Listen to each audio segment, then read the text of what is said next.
In this video, I'm going to walk you through the projection section. We're going to take a look at the charts here, what they represent. We're going to take a look at the AI strategies down here and how you can use that for your retirement plan. We're also going to look at some of the customization options. So within the projection table, you can make a lot of individual customizations year by year, or here in advanced options, there's also a large amount of customization that's available. So let's go through and let's explore the projection section. Now, this is where all the magic happens. The initial projection that you're going to get hasn't been optimized yet. You're going to use the AI strategies to do that, but let me walk you through what that initial projection might look like. So we've got the income chart here. So we've got employment income over the next few years before retirement. We've got some pension contributions. Those are negative because they're reducing cash flow, and it's a deduction against your income. We've got an estimate of tax every year here as well. And then as we get into retirement, John and Lisa are going to start drawing down on their financial assets.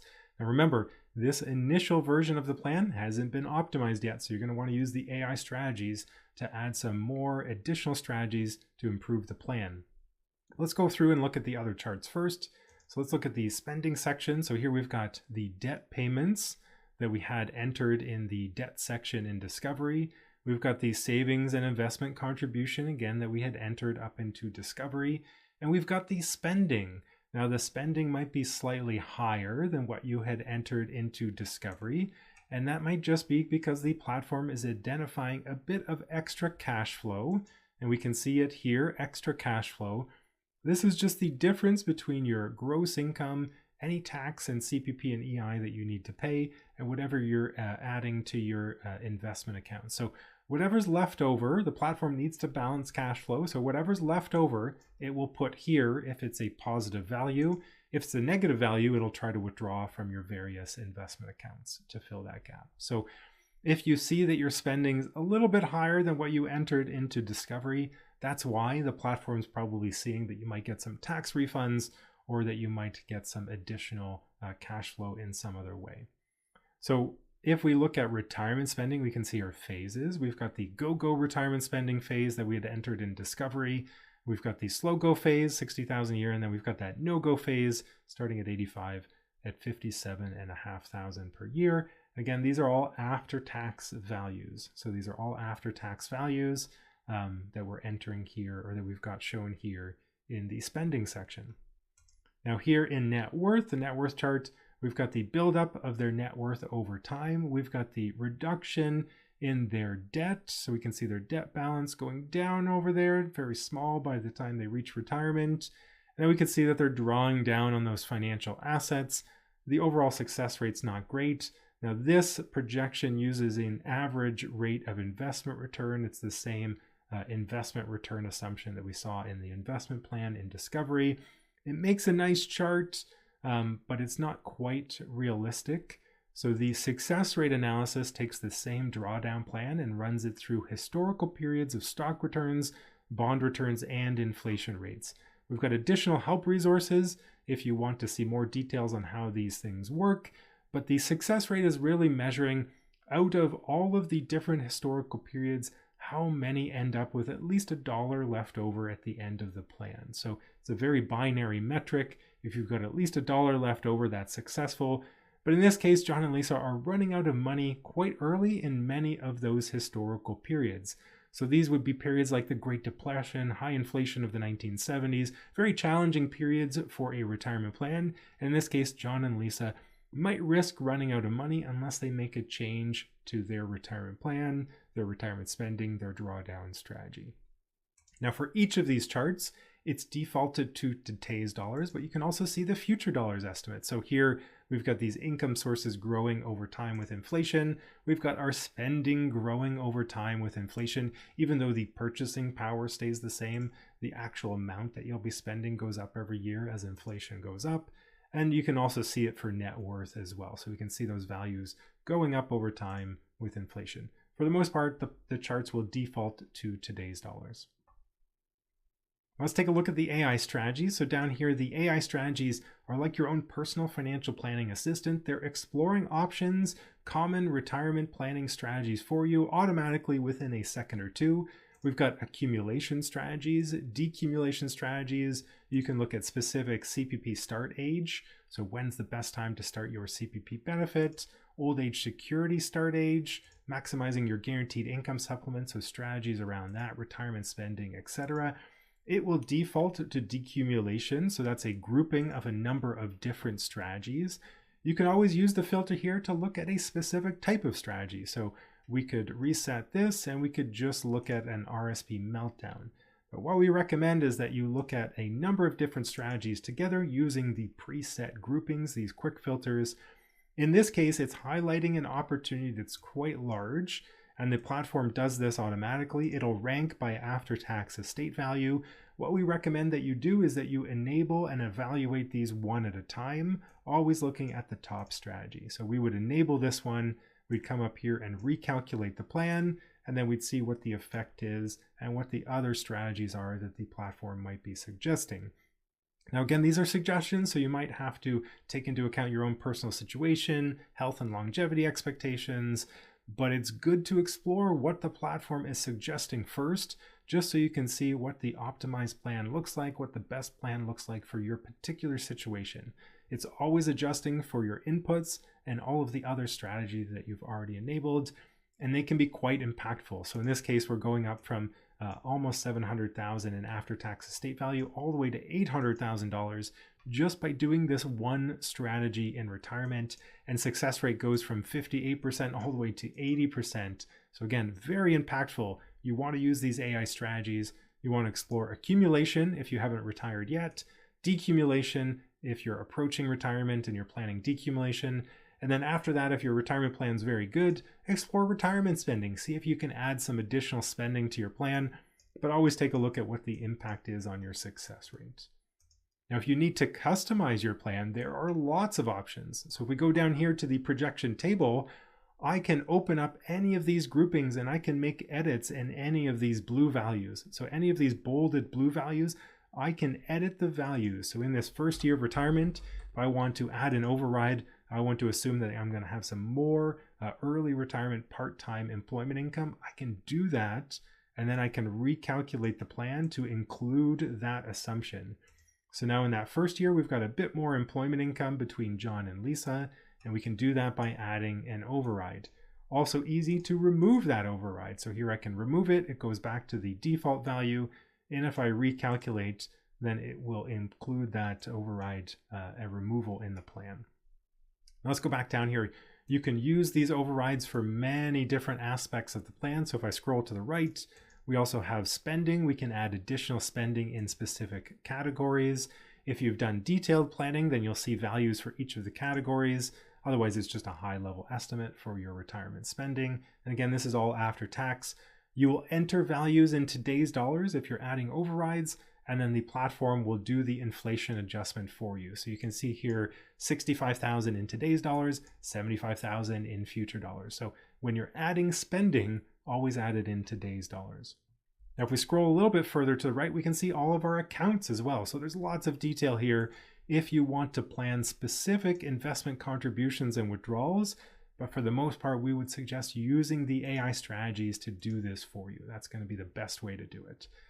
So you can also add debt payments if you want to pay off your mortgage early, or if you're making a withdrawal from your HELOC, you'll enter a negative value. So if I want to withdraw from my HELOC to help pay for an expense, we can add that here, we can recalculate, and then we'll see that value go forward. So you can always customize debt payments as well, but let's clear this override because John and Lisa aren't removing money from their HELOC quite yet. They might do that late in retirement.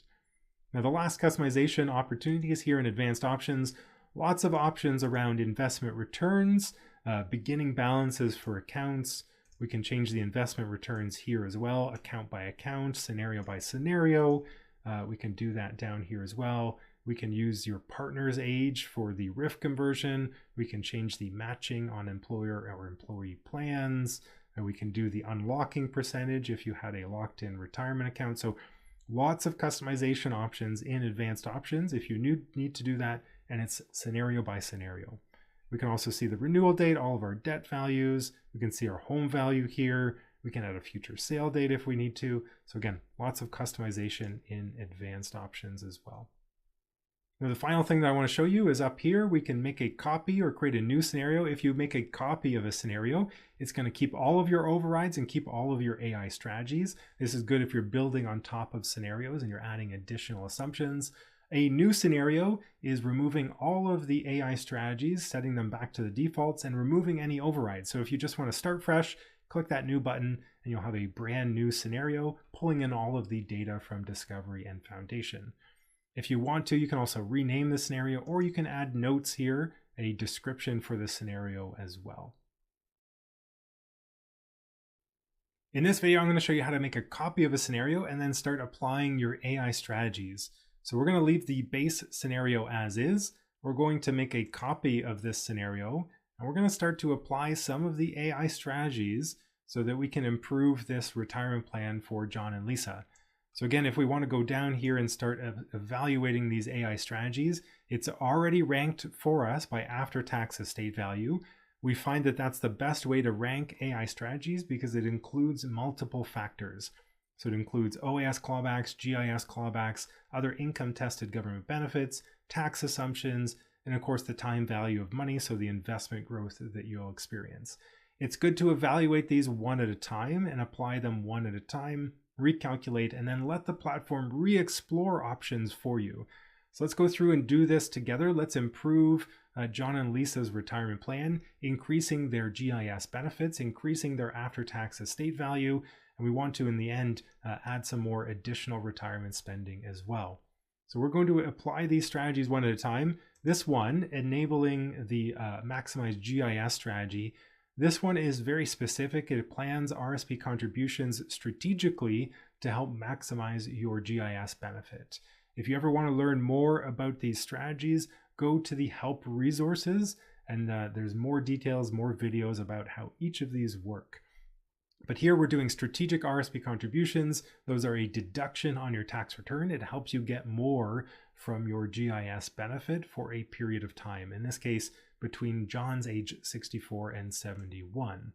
So let's recalculate that. Let's see what the lifetime GIS goes up to. Right now we've got 72,000 and we've got just under 700,000 for estate value. If we recalculate, now we've got $131,000. So it's $60,000 in additional benefits just that quickly. That's why this is so powerful for retirement planning for everyday Canadians. We've also seen the after-tax estate value go up by over $100,000, so extremely impactful. Now what we want to do is we want to continue to evaluate these AI strategies. Now what you might see is that you might see CPP start early or late, so age 60 or age 70. This is usually to help optimize for GIS benefits. The CPP benefit, it does cause GIS clawback, so in this case, if we can avoid CPP until age 70, we're going to get a higher benefit, but we're also going to get a higher estate value because we don't have to make quite as much RSP contributions. Remember, we're making RSP contributions here to help offset any taxable income from CPP and any other sources of income.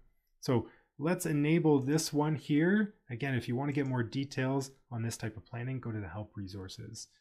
We can see now for Lisa, it's the same suggestion. So delaying CPP until age 70, we're adding even more to the after-tax estate value. So let's enable that one again, and let's see what comes up next. So here we've got another Maximize GIS strategy, but slightly different. This is for Lisa's age 64 and 71. They have a slight age gap, so that's probably why this is being highlighted. You can see here that the after-tax estate value, just a slight improvement now. So we're starting to get to diminishing returns, but this looks very good already. We're up to a 99% success rate. Again, we started at like 58%. Here we've got old age security, a slight delay, a slight increase here. So we can always enable that one. And we'll just keep exploring these options one at a time. So here it's changing the decumulation order slightly. So let's enable this one as well. And then let's recalculate and let's just see what the final strategies end up being. Here we're already at the top estate value. So you can see that it's the same estate value. There's no additional improvements from implementing any of these strategies. We're now at a 100% success rate.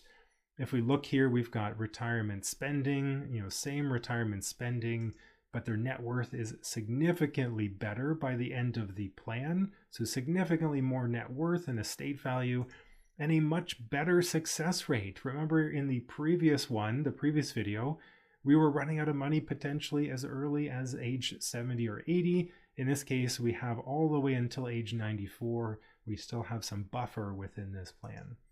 Now that buffer we can use. So the last thing you might want to do is you might want to explore, well, what if things do go well? What if we get average investment returns, average inflation rates, maybe above average investment returns? Can we add a bit of additional spending to the plan?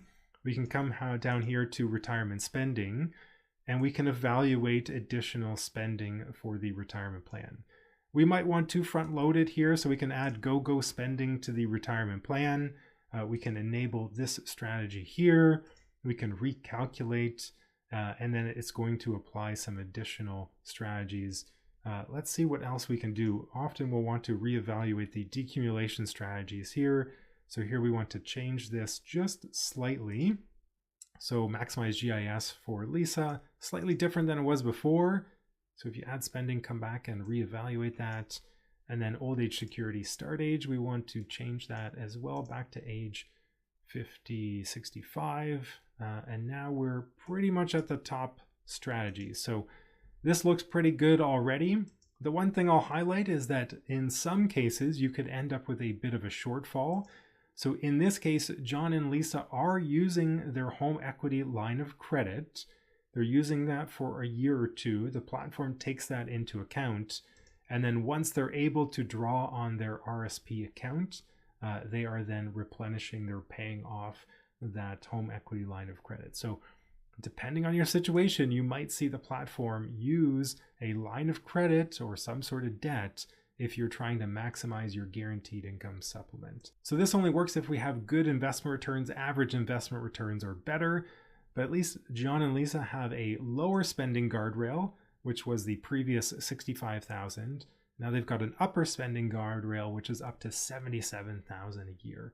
If you want to get more information on retirement spending guardrails, again, go to the help resources, look for retirement spending guardrails. We've done previous webinars on the concept and how to add that to your retirement plan.